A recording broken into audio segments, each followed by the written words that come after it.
Let me see. I don't know where to start. A few things to talk about. Uh, okay. First off, I want to give a shout out to my man Victor Atkinson. He and his colleague, a guy named Scott Jarvis, they have an excellent podcast that I recommend you check out. It's called the Loaded Gloves Boxing Podcast. Okay, and it's under the umbrella of Split D Boxing. D as in David. Split as in what those cheerleaders do. So Split D Boxing. Listen, it's better than what I do on here on YouTube, and I'm not ashamed to say that at all. You can also check out their website, which is www.splitdboxing.com. I've only listened to one of their shows and part of another one, and I'm telling you, you got to check it out. What makes their show so good is simply the analysis they give, and also the fact-based data that they back any proclamations up with that they give. What I'll do is I'll leave a copy of their podcast that I listen to below. I listened to, I assume it was their last one. So I'll try to listen to more when I get some time over the Christmas/New Year's holiday. But make sure you follow them. Another good thing about their show is that you get 2 hours worth of commentary. 2 hours worth of content every time they're out. You know what I mean? Anytime they come on air, you get 2 hours of content, which is great.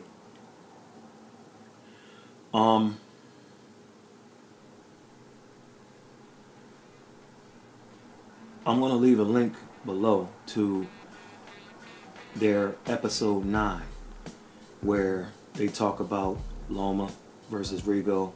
They talk about Michael Conlan, Orlando Salido, Caleb Truex, James DeGale, and a lot more. You know, another thing that makes them good is, unlike me, they both have real good radio voices.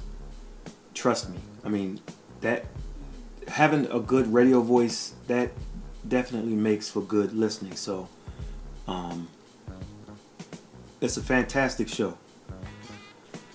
I'm gonna go back and try to listen to as many episodes as I can during the holiday. These guys are not your run-of-the-mill boxing guys. I mean, they know what they're talking about. They don't simply repeat everything they hear on ESPN or read on BoxingScene.com. They know their stuff. And anytime I can listen to a show about boxing, or any show for that matter, for 2 hours nonstop, then you know it's a good show. So keep up the good work, gentlemen, and you guys listen to their episode that I leave below. Excellent show. All right, let's talk about Saturday night, the HBO card. First up was Cletus Selden and Yves Ulisse. And in a prior video, we talked about how once they put Selden in with a guy who could box and had some skill, you were going to see a different kind of fight than you saw before with Selden. And I didn't think it was going to happen this soon. I thought they were going to give him someone he could look good against, and maybe they thought that was the plan. But Mr. Ulysses had he had other plans. So in the first round, Selden, he got hit with the right hand, and then he got hit with a left, which was kind of like a push down. The referee called it a knockdown. Selden got up, and he has a style that makes you think he's in need of some type of drug, like the what is it, Ritalin?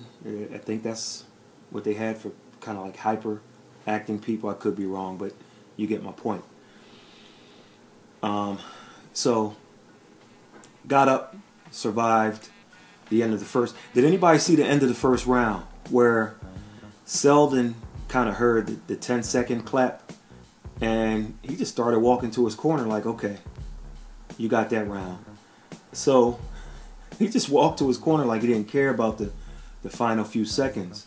So Ulysses went to his corner too, and then he kind of posed to the crowd like he was posing for a picture. I mean, it was kind of funny. It was kind of funny. Second round, a jab, right hand dropped Selden again. Getting beat to the punch, not cutting the ring off properly. Third round, more of the same. Selden gets dropped again. And the first thing that came to mind with Selden is he reminds me of Saddam Ali. He just can't get out of the way of a good right hand. On top of that, Selden is just too wild, too wide open. Terrible footwork.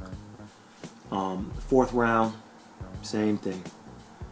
All kinds of trouble for Selden, trying to deal with Ulysses' movement. And we mentioned this after the Jacobs versus Arias card. Once he stepped in with a boxer, all the holes in his game would reveal themselves. And one point I would like to make, as bad as Selden looked, I disagree with HBO in that many points in the fight, Ulysses was running. It wasn't boxing. It's kind of like what Keith Thurman does when he kind of gets on his bike, especially after being hurt, or when he's trying to protect the lead or whatever. In those moments were running, not boxing. So it's the difference between what Ray Leonard did at times, which was running, and what, let's say, a guy like Winky Wright did at times, which is boxing. Winky employed that hit, not get hit, and hit again rule. And that's what you call the sweet science. It's hit, not get hit, and then be in position to hit again. That's the sweet science. The sweet science isn't hit and not get hit. No. It's hit, not get hit, and then hit again. So, the HBO crew was just off the mark, especially early on. It's like there were three heads connected to one body, like a three-headed monster. Lampley kind of set it off early by saying that Ulysses was a lefty. He's not. And then later, Lampley correctly said a right hand dropped Selden, but Roy Jones tried to correct him by saying it was a left. It wasn't a left. So now you got two heads of the three-headed monster wrong.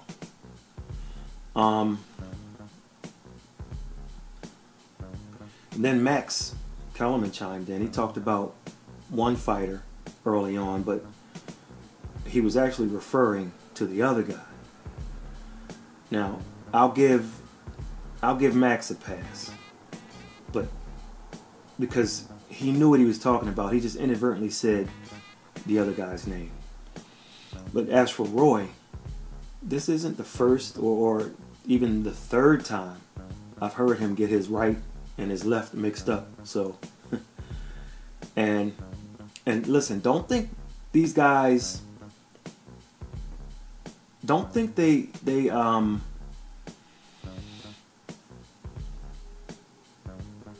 pick up on their mistakes, or you know what I mean. Don't think they realize their mistakes right after they make them. They have another voice inside their headsets that we don't hear when we're listening to them, that corrects them, and then they'll kind of, oh well, what I meant to say. It's not that they correct themselves. It's that fourth person of the three-headed monster that you don't hear, and so that's that. Let's talk about the next fight. The book on Antoine Douglas is that you keep putting the pressure on him, and he goes to the ropes, and you can get him out of there. He's kind of like Tony Harrison, stamina-wise, if not skill-wise.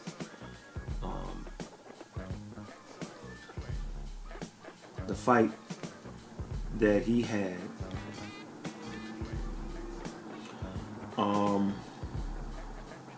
with O'Sullivan, it kind of reminded me of Margarito walking down Cotto. Douglas punched, and then he kind of took shots, and then on occasion he'd move, but he couldn't move like Ulysses did in the first fight. They just had different kind of feet. So O'Sullivan weathered the storm. They already knew the book on Douglas, and he started to break down, and they got him out. I'm very concerned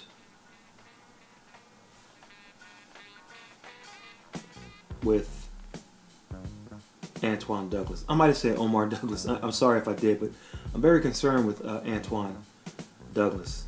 They better be very careful with him, or he's going to wind up like Meldrick Taylor, or God forbid, B. Scotland, who went into a coma after fighting George Khalid Jones some years ago. I believe that was still in the 90s, maybe the late 90s.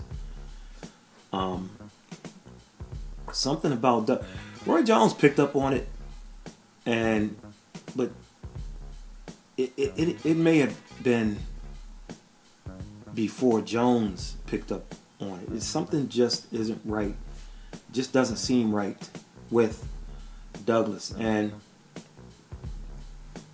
my thoughts were, initially with Jones, it was like, okay, if he's regressed, and he has, because the Douglas of a few years ago, he looked to be a lot sharper, a little bit better defensively.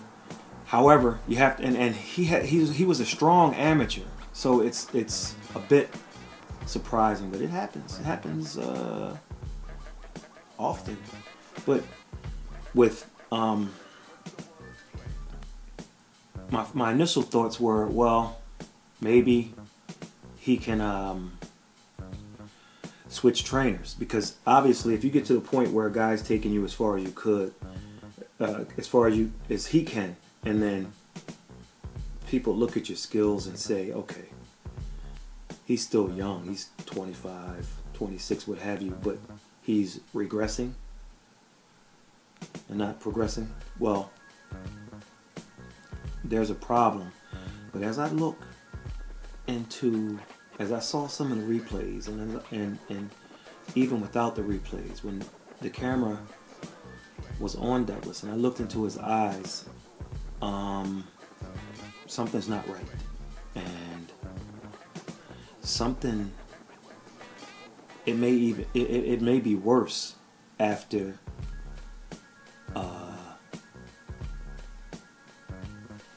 It may be worse after last night. So when I say be very careful, that statement sounds as if I'm talking down the line. They need to move forward, but I think he needs to be checked now. I mean, thorough testing should be done to make sure that they just really need to test him. And I'm not sure he's in the right place for the testing. I'm not the biggest fan of the Washington, D.C. Boxing Commission, but outside of that, I am concerned. And I know his sister, who's a fine boxer, and I know some people who know some people that know him, but I'm just gonna, there's some concern. I'll just leave it at that.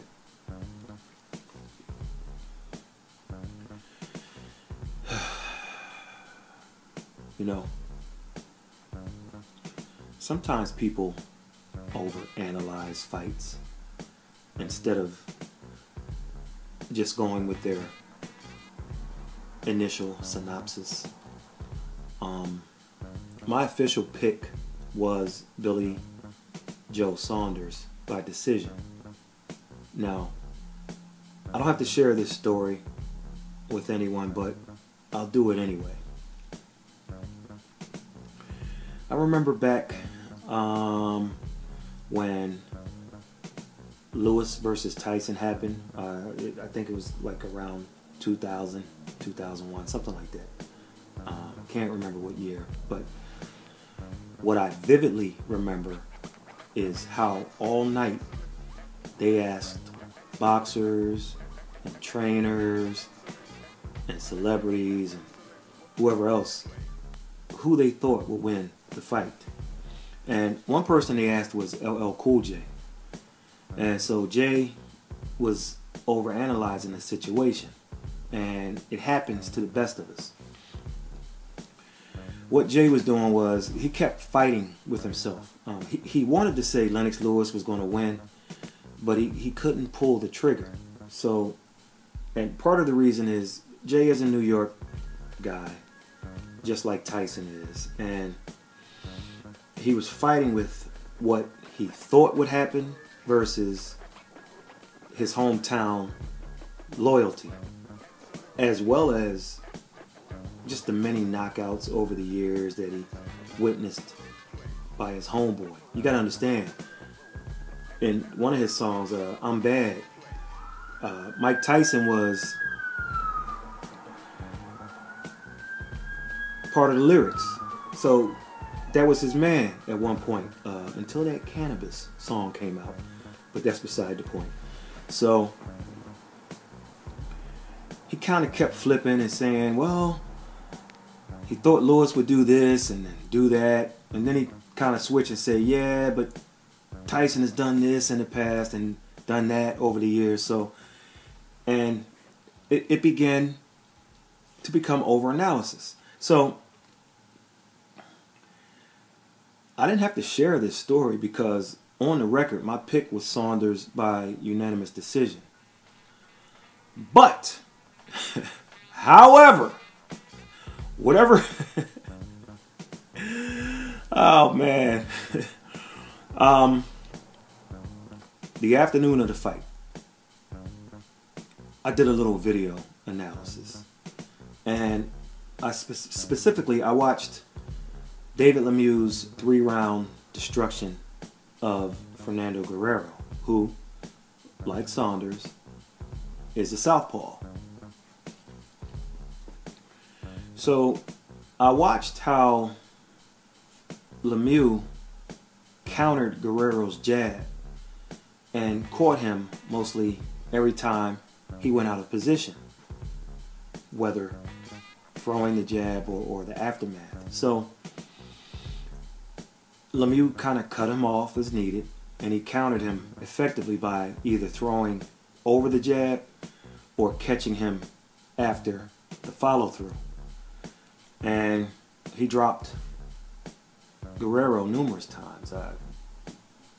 3, 4, 5. I lost count. So then I watched some tape of Saunders and how he incorrectly throws his jab. Too much weight on the right foot. And then when he throws the jab, he kind of twists his body wrong.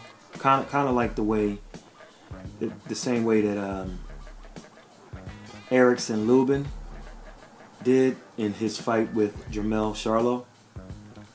So, as I see how Lemieux handled Guerrero's jab,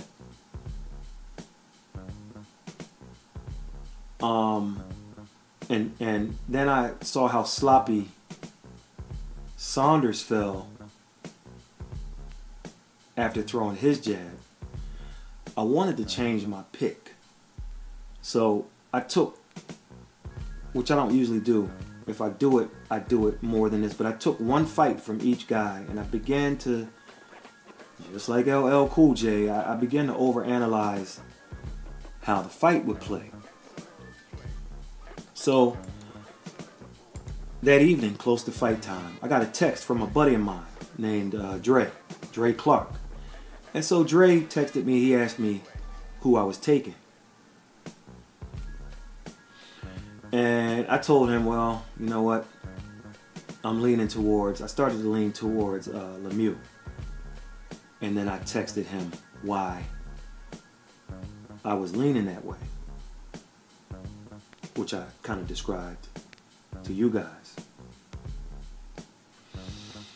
Just like LL, who I'm sure kicked himself after the Lewis versus Tyson fight, I did the same thing. Overanalyzed it. Mind you, I never flipped my pick online. This was just between me and Dre. So I didn't have to share this story, in other words, but I'm doing it. So Dre, if you're listening out there, I hope I didn't cost you any money, brother. Usually when I make a pick, I stick to it. I don't flip unless I get some like serious, some crucial late breaking news that would make me change it. I overanalyzed it and should have stuck with what I knew. I'm not the first to do it. I won't be the last. I had a great year actually this year of picking fights, but this just reminds me why I won't bet on fights unless I'm an insider in both guys' camps. So,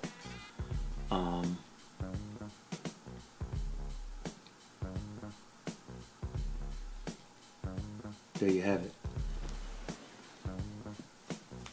But let's talk about it. In the main event, Billy Joke Saunders took David Lemieux to school en route to a unanimous decision victory, which on the record, I did have. Saunders, he started out fast and he never looked back. As Lemieux he didn't appear to be the same guy who fought well against Southpaw in the past. It just never happened. Lemieux just couldn't get into that same zone. Now, does that say more about Lemieux or Saunders? Well, I think it's both. The difference in this fight was obviously trainer Dominic Ingle. You heard Saunders in the post-fight interview mention Dominic Ingle's name a few times, and so did one of the announcers. I can't recall who it was, but there's a reason for that. Ingle has overseen marked improvements for this kid, and he put it on Broadway Saturday night. Now, I'll say this. The fight that I um, the fight that I looked at where Saunders just did everything wrong was his fight with Chris Eubank. And if I hear somebody else say Eubanks, there's no S in Eubank. When he fought Chris Eubank Jr., there's just, you can clearly see it. And here's the thing. Dominic Ingle wasn't there for that Chris Eubank fight. So sometimes you have to look at every intricacy with a guy, including did they switch trainers. You look at how good the ordinarily defensive-minded Jermell Charlo has looked since he fired Ronnie okay Shields and went with Derek James. He looks like a different guy. Well, the hallmark, the mark, the watermark, however you want to put it, of Dominic Ingle is clear with Saunders. Now, and like I said, the marked improvements for this kid were put on Broadway on Saturday night. However,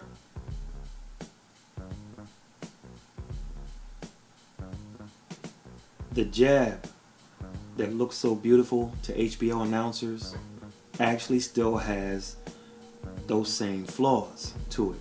I'd say about maybe 60 to 70% of the time Saunders threw it. Although he threw it a bit differently, which thanks clearly to Ingle's training, he still does some things wrong that I think a more skilled fighter is going to pick up and exploit. And the good thing is you could hear Ingle shouting things, and Saunders would do exactly what Ingle yelled. So going back to the Eubank fight, I think this is only Saunders' second fight with Ingle, and so he looked good Saturday night. He has corrected the flaw a bit, but there's still some things he does wrong, and especially in a couple rounds. And I'm speaking in terms of that jab, as effective as it was, Lemieux wasn't able to capitalize on those things. And it had to do with, I think it was in round 4, round 7, and round 9 where Lemieux started to catch up to it. And I'm like, okay, here we go. And then, but he couldn't capitalize. So good work by Saunders to or poor work by Lemieux, however you want to call it. Now, let's not pretend that we believe Saunders talking about calling out Golovkin in the past and Golovkin not... Listen, man. The way I remember it, when G and his team tried to negotiate, Team Saunders was like, oh, give Billy about another 18 months or so and he'll be ready to fight. And then they came at him again,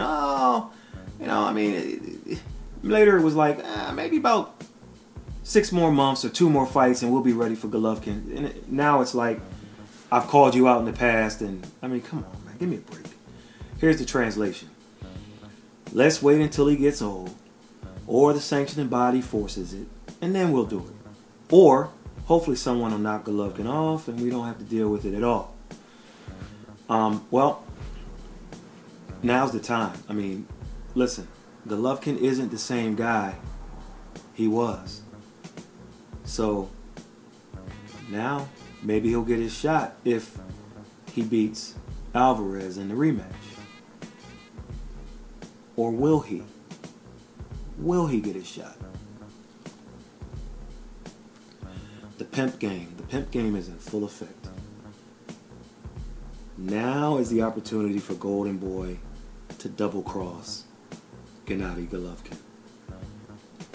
Way back when when the Triple G versus Canelo thing was about to be negotiated, they basically told him, if you try to unify with Saunders for all the belts, you'll lose your opportunity to fight Canelo. So, Team Golovkin backed down, played the game like a bunch of punks, and that was that. Now, I'm going to give them a pass also. They wanted the big money fight, and they got it with Canelo. Problem is, they left it in the judge's hands to steal a victory from them. But in the fight, Golovkin, he just didn't look like that guy anymore against Canelo. And to be honest, against Jacobs either. So, in order to try to get back to being Triple G, as we know him as, there was some discussion about taking a fight between now and May, since G likes to be active. And when you get age 36, 37 years old, you need to be active. So Golovkin wanted that, but once again was told if he tried to fight between now and May, then Team Canelo was going to walk. So now he waits 8 months for the rematch. Inactivity, old age. It's not a good combination. But then what if Oscar decides to cut a deal for Saunders to fight Nello, so Nello can pick up another belt and make more money, as the UK contingent will travel to Vegas to support their guy? I'm just saying. Because if he does, you notice, like, they waited until Oscar, listen, Oscar De La Hoya secretly, even though Lemieux is a Golden Boy guy, he secretly wished that Saunders was going to win. So now there could be a possible double cross, which we ended one of our videos with, one of the past 5 videos. Don't be surprised. Don't be surprised if you see another opponent. I'm not saying it's going to happen, but it's an option. And then the old man will really be old if he fights the likes of the winner between a Saunders and a Canelo. Just some food for thought. I'm just saying. The last thing I want to talk about is the Teddy Atlas situation. The following commentary isn't based on like or dislike of Teddy Atlas. Rather, it's based on his history with ESPN and simply doing the right thing. You need a boxing guy with a voice to help call fights on ESPN. And Teddy Atlas is that guy. He has been that guy for years. Timothy Bradley's there, but he's the third wheel. He's the boxer that you bring in to kind of give his take as the third guy on the announcing team. Kind of like HBO had with Big George Foreman, and then Roy Jones Jr., then Lennox Lewis. Then they brought Roy Jones Jr. back when he promised he'd behave the second go around. So, but you need that other guy, that boxing guy. And Teddy has been that guy for close to 22 years on ESPN. He's an ex-trainer who knows his stuff. He knows the in and outs of the boxing game. Listen, ratings are going to suffer because of this. Because it's happened before. Atlas, he was suspended a couple of times before. The ratings went down We thought they were going to get rid of him, and then ESPN realized their mistake, and they brought him back. And the people kind of made some noise back then. This was the low-budget version of Friday Night Fights, and ESPN gave in. But in this politically correct world, you can't give your opinion anymore. If you do, you're a bully, or you'll get sued. So why take a boxing guy like Atlas off unless, of course, it fits the agenda?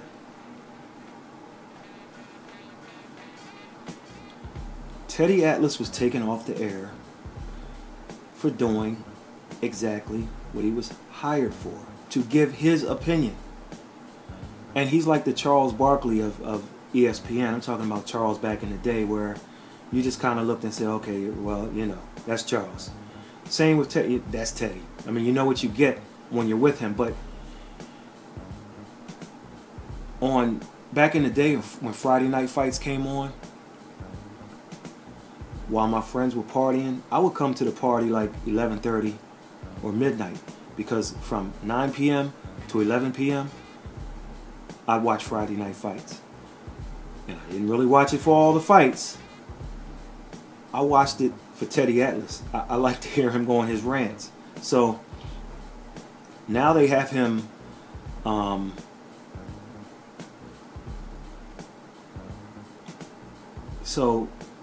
now they got him they have him in some type of room, and he's in the room breaking down the fight. Oddly enough, by doing that, it may be the key to Teddy Atlas's comeback. Once they realize how good he is for the sport in those segments that he does, maybe he comes back. Then again, maybe not. We'll see. Here's what'll probably happen. After a few months to a year's time, ESPN will either realize